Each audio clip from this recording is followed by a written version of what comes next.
साहब, एक साल पूरा हो चुका है। आज के दिन काउंटिंग थी लोकसभा चुनाव की, और आज के दिन आपको सर्टिफिकेट मिला था। तो इस एक साल का अनुभव, और ये लगभग जैसे आप विपक्ष के सांसद बने हैं, तो क्या इसमें अनुभव? देखिए, सांसद सांसद है। मैं जब कुछ अखबारों में कुछ हताश और निराश लोगों की टिप्पणी पढ़ता हूं तो मुझे लगता है कि मैं विपक्ष का हूं। परंतु सब मैं सुबह भगवान का नाम लेने के बाद यहाँ बैठता हूं और लोगों के पीड़ा सुनकर के उनकी मदद करता हूं तो मुझे कभी महसूस नहीं होता मैं सत्ता पक्ष में या विपक्ष में। और मेरा अनुभव है कि अगर हम सही बात कहेंगे, ईमानदारी से कहेंगे, तो समस्याओं के समाधान भी होते हैं। नहीं तो एक साल कोई लोग मेरे पास आवे नहीं थे। तो मेरा ऐसा मानना है कि अगर एमपी अपने दायित्व का, निर्वाचित प्रतिनिधि कोई भी हो, अपने दायित्व का निर्वाह तरीके से करे, विधायी तरीके से, संवैधानिक तरीके से करे, तो उसे कोई दिक्कत नहीं होती। इतना अवश्य है कि सत्ता पक्ष और विपक्ष के तबादलों वबादलों में प्रॉब्लम होती है, हम उसको पढ़ते ही नहीं। कोई आवे, हम ट्रांसफर के लिए हाथ जोड़ ले, भाई हम तो अपोजिशन के लोग, हमारे कैसे ट्रांसफर नहीं होगा, तो हम पढ़ते नहीं सर। अच्छा, एक साल हो गया, आप कितनी सांसद निधि में ये क्या क्या काम करवाए? एक साल में 5 करोड़ रुपए सांसद निधि आई, जो 4 करोड़ खर्च करने की थी और बाकी टैक्सों की थी। और मैंने जितना भी 100% हमने रिकमेंड किया। देखिए, सांसद निधि में हम केवल रिकमेंड कर सकते हैं, एक दिशा निर्देशिका है, उसके अनुपालन करते हुए जिला अधिकारी उसको रिलीज करते हैं। पहले प्रशासनिक स्वीकृति प्रदान करते हैं, फिर वित्तीय स्वीकृति प्रदान करते हैं, तब जाकर के वो रिलीज होती है और वो ही काम कराते हैं। तो काम चल रहा है, कोई दिक्कत नहीं हमें। हाँ, इतना जरूर है कि कुछ हमारे निधि के फाइलें रुकी हुई हैं अभी, वो रूटीन के होगी, कोई खामी रही होगी, कोई कागज में कोई दुराग्रह से नहीं है, वो वैसे रुकी हुई फाइल है। 20-30 काम होंगे, वो हो जाएंगे सब।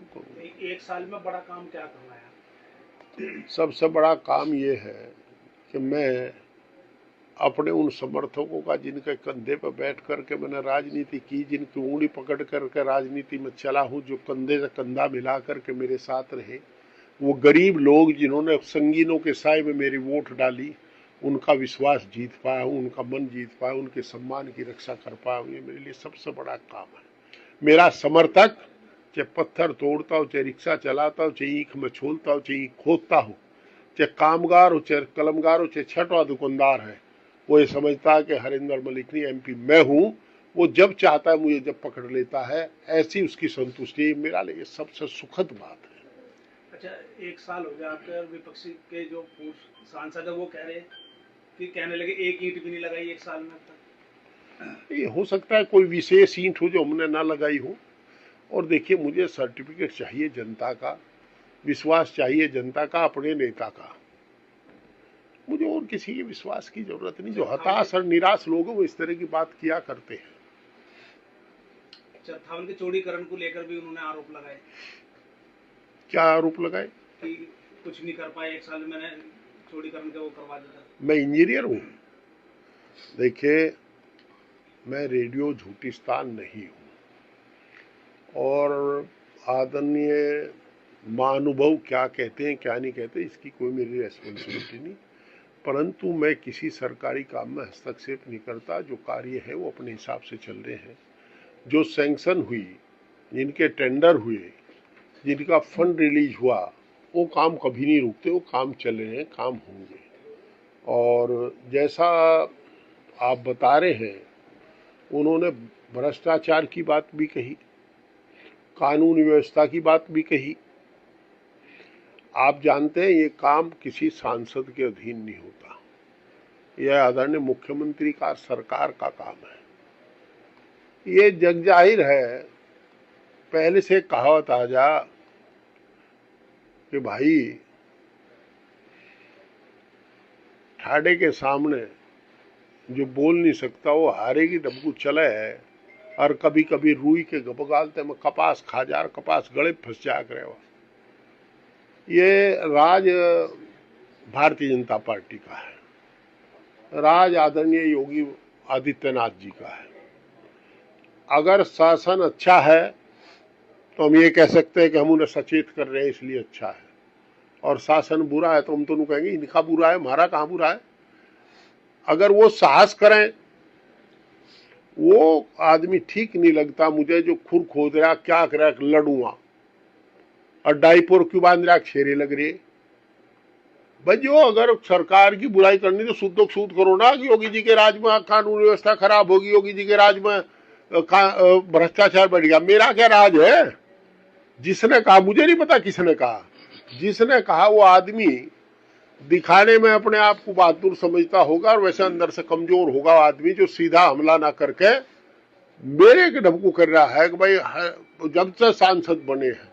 अरे बाबा मैं सांसद बना हूं, मेरे पर कानून व्यवस्था का मेरा अधिकार नहीं, और मैं सक्षम हूं इस बात में, सक्षम नहीं, संतुष्ट हूं कि मैंने अपने लोगों को इस साथ अन्याय होने से रोका है।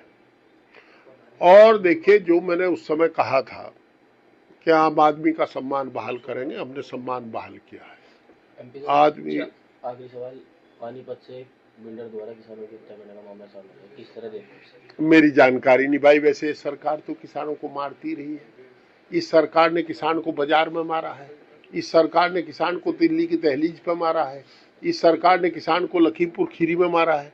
ये तो किसानों की हत्या रही है सरकार, इसके बारे में हम क्या कह सकते हैं। अच्छा, एक साल पहले आज के दिन ही आपने कहा था कि अगर मैं चुनाव जीत गया तो आगे से चुनाव नहीं लड़ूंगा, और संजीव वाले ने इस पर कहा था कि कहने लगे चुनाव हारने के बाद फिर कहाँ आगे चुनाव लड़ेंगे। इस पर क्या कहना चाहेंगे? एक साल हो गया पूरा इसी बात को लेकर। देखिए संजीव बालियान जी इसी जिले के रहने वाले हैं, हमारा उनका ब्लॉक एक है, मैं भी इसी जिले का रहने वाला। चुनाव के दौरान उन्होंने मुझे क्या कहा, मैंने उन्हें क्या कहा, ये दूसरी बात, इन बातों का आप जिक्र ना करो, इनकी चर्चा करनी बेकार है। हम यार प्रधानी का चुनाव थोड़ा जीतते हैं या प्रधानी का चुनाव हारे हैं, ऐसा ना करो। मेंबर पार्लियामेंट का एक स्तर हुआ करता है, हारने वाले का भी जीतने वाले का भी। प्रधान भी बहुत सम्मानित लोग होते हैं, अब तो प्रधान इतने सम्मानित है, वो नहीं क्यों कर रहे, तो इसमें कहाँ यार, तुम साल भर हो गया इसी काम पे लगे रहो। संजीव ने कह दिया, हरिंदर ने कह दिया, बाबा अब इससे तो माफी दो, क्षमा करो, अब हम दिल्ली देखते हैं, दिल्ली की बात करो।